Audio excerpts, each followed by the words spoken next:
Hello, so today we're going to do a short little video talking about the recent patch that just happened. There was a small patch that happened, I think it was a little bit after, like late last night into early this morning, that basically adjusted a couple of the things in set 14 that were a little bit egregious. This is a micro patch, it's basically a B patch before prepping for next week's larger patch, which we will also go over on this channel. If you like my content, make sure to like and subscribe. I know the quality of the video is a little bit bad, please bear with me. My parts are getting lost in the mail. I'm trying to fix my computer desperately so that I have my living back to the way it was, but until then I'm just trying my best to edit and work through these videos on a shitty laptop, get the content out to you. So if you like my content, make sure to like and subscribe. It can only get better from here. So if you already like these videos, trust me, you haven't seen nothing yet. I have some good quality content coming up as soon as that PC gets fixed.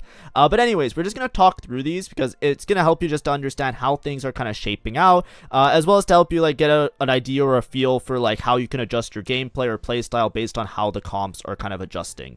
Anyways, in terms of traits, the only traits that's getting adjusted is Anima Squad. Now, Anima Squad was very strong in the recent week. A lot of people have been playing it. It's a very go-to style board. And a lot of it comes from the stability of the Anima Squad giving a bunch of stats, right? Armor and damage amp are just good stats to get. It synergizes really well as a board because it helps with your front line that's Vanguard. So you get some armor and then you get damage amp for backline units. And a lot of these backline units scale really well with other items. So it was just a really solidly, nicely built trait that you can play really deep into the vertical, and then you would also get these extra weapons that you would get to pick, similar to like the Vampire Survivor, I think it's called. I always forget them because there's Vampire Savior with Morrigan, and I'm always thinking about Morrigan, but you know what I mean. There's like that mini game thing that existed in League, and a lot of this trait is based like, you know, kind of like an homage to that, where they basically fire these extra weapons that you can pick. Those extra weapons help to stabilize your damage a lot,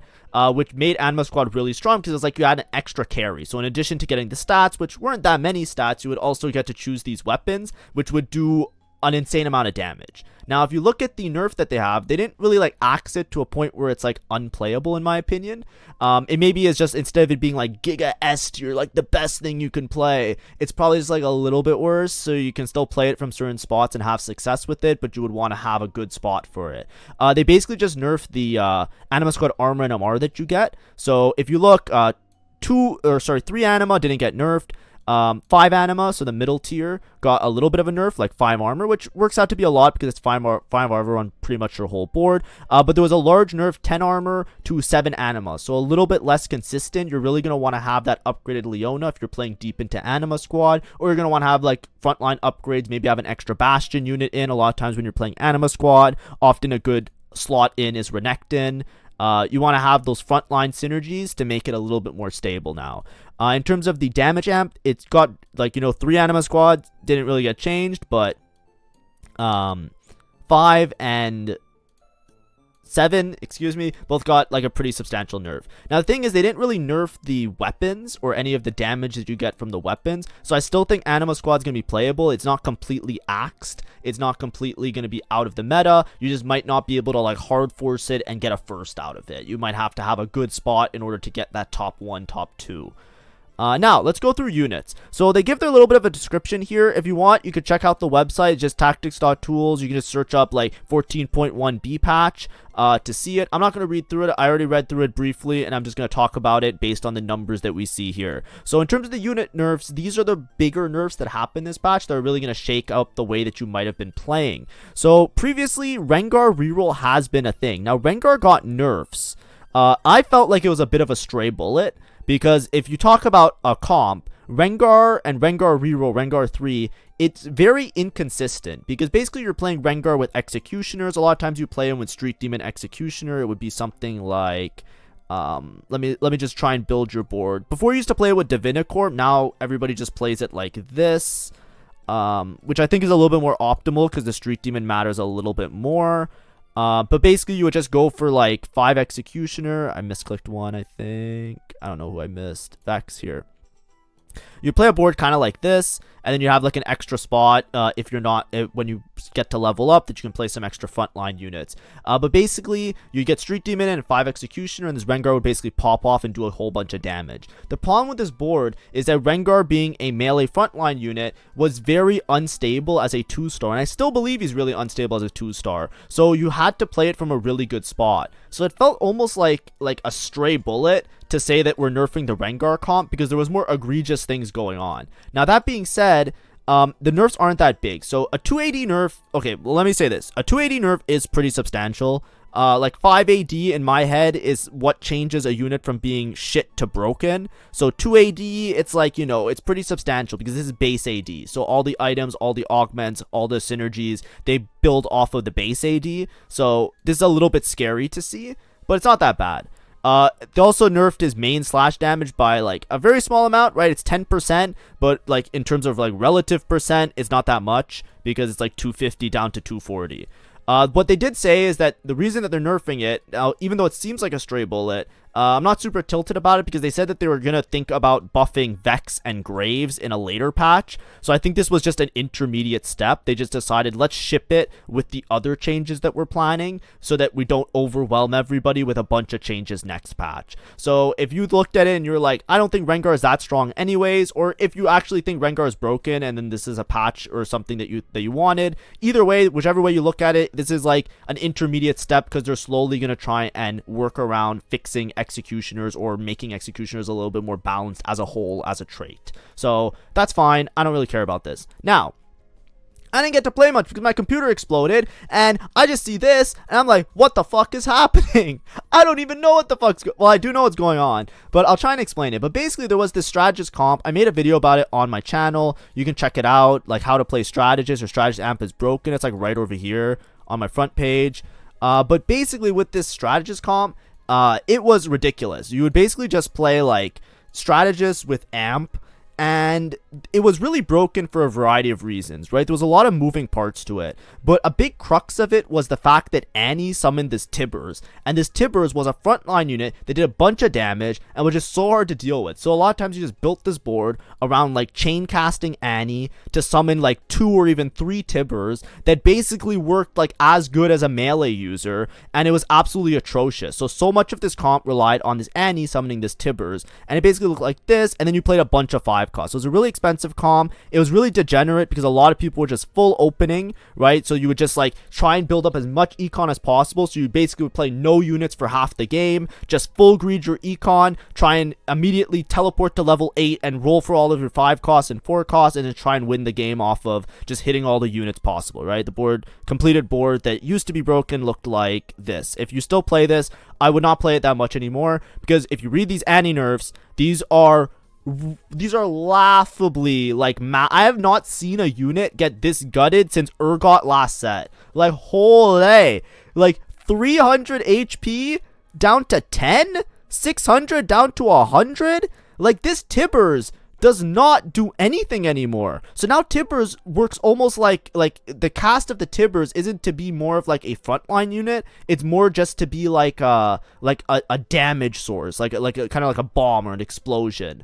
The Tibbers AP to HP ratio is getting increased and scaled. So basically like they got rid of the HP here and now they're making him like a little bit more here. But either way, it's a massive nerf to Tibbers, and the AD also got nerfed. So that's bad. Armor also got nerfed. This Tibbers is no longer what it used to be, which takes out a really key component. A lot of the times when you're greeting or playing this board, you really cared about having perfect item Annie because you relied so much on having this Tibbers doing so much work for this board. So if you remove Annie from the equation now, that she can't summon Tibbers anymore, she's not really going to do that much damage because she never really, that was never really her role. Like it kind of was, but like a lot of it came from her summoning Tibbers and making all these Tibbers. So you lose a really key component of this board, and that not only is it a key component, it's also a component that was more achievable because Annie was the 4 cost that you would play on level 8. So, you know, that's scary. That's not a good sign. But wait, there's more. Kabuko HP nerf, Kabuko mana nerf, Kabuko armor nerf, Kabuko shield decay nerf, Kabuko ability damage reduction nerf, Kabuko enemy HP base based on his damage, because what he would do is he would take your the enemy HP and then that would scale into his damage. Everything got nerfed. So now Kabuko, who is another source of being a really good and reliable frontline, a lot of times you would just find one Kabuko and you go straight to 9 and this would be the board. Now he's gone from the equation. But wait, there's more. Samira, base AD. Remember what I said? Like a good rule of thumb is if a unit's base AD changes by 5, that's the difference of them being meta versus not meta. The reason I say that is because there's been multiple patches in the past in TFT where a 5 AD nerf basically completely removes somebody from the meta or completely brings somebody to the meta. It's not always the case because there's obviously other compensations a unit can have. But that's like a substantial number. When you see 5 AD, that's like they're not fucking around. Like this unit is too strong. And 5 AD nerf to Samira. Armor Namar nerf. Omnivamp nerf. This unit is not going to survive. Like this unit is not going to survive. And then the shred is also being decreased. So you also lose utility. So now you're losing another damage dealer. Ziggs was already temperamental. He was already difficult to deal with. Now Viego didn't get nerfed. I think Viego is still strong, but this might not be the board that you play. If you have a Viego, you might play into some of the other synergies. I think Vertical Techie might be better with Viego, but this board is absolutely decimated. Like, look what's left of it. You have a couple shitty frontline units, a Yuumi and a Ziggs, and the Viego that's not even guaranteed to be hit. This board is no longer, I don't think you can even play this board anymore, because not only is the board really expensive, the board also seems really unreliable with all of these nerfs. I think, like, you know, obviously, like, you know, I have a soft spot in my heart for Strategist. I always said that. I'm biased towards Strategist because it was my favorite trait back in set 9, and I was really excited to play it this set. So, you know, obviously I'm a little bit biased, so maybe I'm not as, like, cheering, like, yeah, good riddance. I'm a little bit more pessimistic, like, no, how could they? But, like, either way, don't play this board anymore. What it also does is it brings a lot more variety into the mix, because I think there's a lot of other comps that might become more relevant now. Like, we've already been seeing a lot, like, this board was really hard to deal with, but we're already seeing a huge rise in many different comps that a lot of other people are thinking used to think were shit, right? We're starting to see way more marksmans getting played, especially with the Anima changes. If you have AD items like Xayah Aphelios is starting to become a little bit more popular.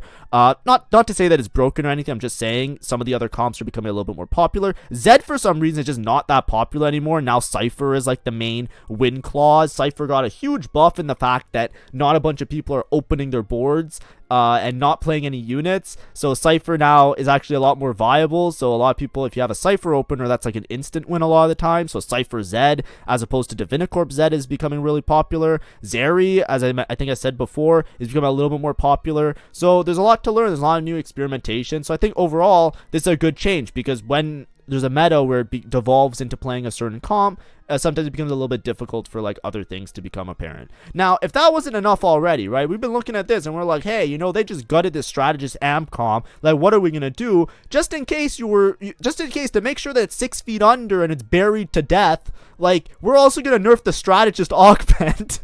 10,000 IQ. Now, this Augment was pretty broken. I didn't know how strong it would be, but because Strategists, you want to lose streak a lot, it actually ended up being really strong. This was basically like you predict if you win or you lose, and then you get extra components.